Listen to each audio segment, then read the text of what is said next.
Assalamualaikum warahmatullahi wabarakatuh. Halo sobat setia fakta kehidupan. Tidak lupa kami sampaikan salam sehat, salam sejahtera. Semoga tercurah segala bentuk kebaikan dan juga kita semua dalam lindungannya. Seperti biasa, kita akan berbagi kisah dari yang unik, menarik sampai bikin nangis. Mari kita simak kisahnya.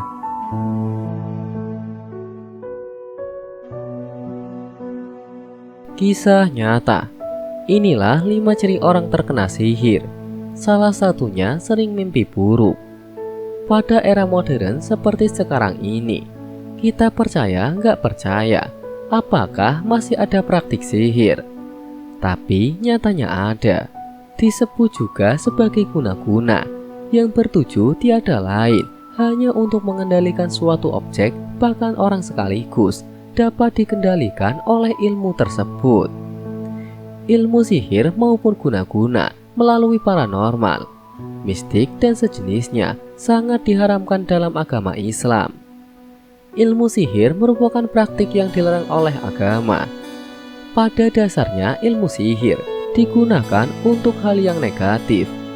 Kendati demikian, masih ada orang yang menggunakan untuk mencelakai orang.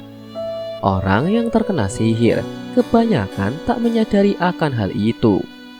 Agar terhindar dari jahatnya ilmu sihir maupun guna-guna, ada baiknya sobat memahami ciri-ciri orang terkena sihir.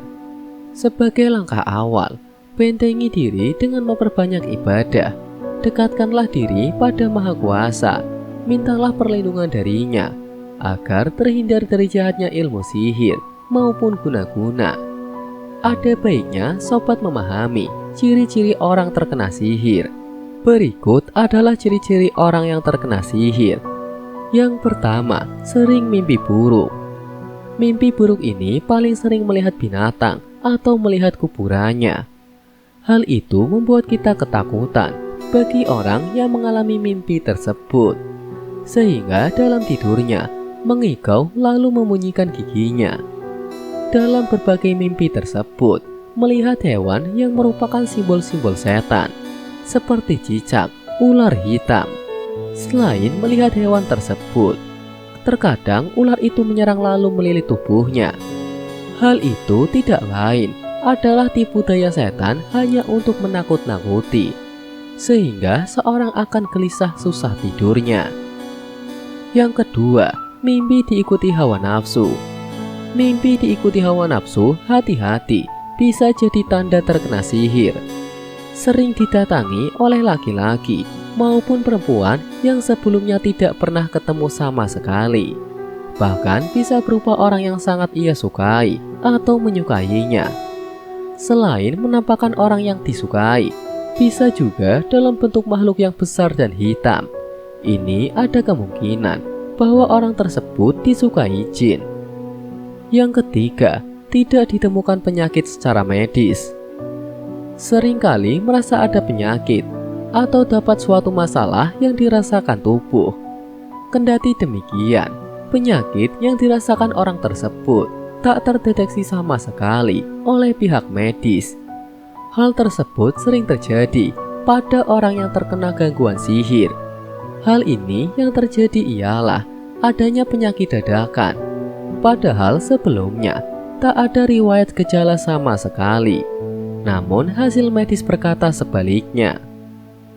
Yang keempat, penyakit tak kunjung sembuh. Selain dari penyakit yang tak terdeteksi oleh pihak medis, ada hal lain yang patut diwaspadai, ialah penyakit yang tak kunjung sembuh. Penyakit tersebut malah semakin lama memperburuk keadaan penderita. Bahkan kejiwaannya juga bisa terganggu. Yang kelima, malas untuk beribadah. Alasan orang lain dari ciri orang yang terkena gangguan sihir ialah malas beribadah. Selain malas beribadah, ternyata orang dengan gangguan sihir juga enggan berbuat baik, bahkan tidak mau lagi mendengar tentang agama. Sebetulnya ada banyak tanda lain yang memang terjadi pada orang yang terkena sihir. Namun di setiap kegiatan hendaknya selalu meminta perlindungan kepada Allah. Sebagai informasi tambahan, hendaknya kita bersikap baik antar sesama, jaga lisan serta perilaku yang sekiranya dapat menyakiti hati seseorang. Semoga kisah di atas bisa menjadi pelajaran untuk kita semua. Sekian, wallahu a'lam bishawab.